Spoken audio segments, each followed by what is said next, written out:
Hi friends, welcome back to my channel. Today in this video, I'm going to show you how to add the date of birth on your Telegram account. Please consider subscribing to my channel and liking this video.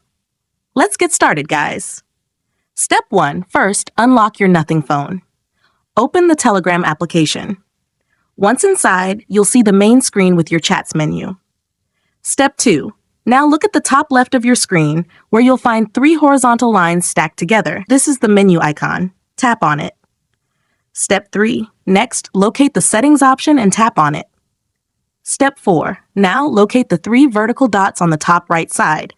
Step 5. Next, locate the Edit Info option. Tap on it.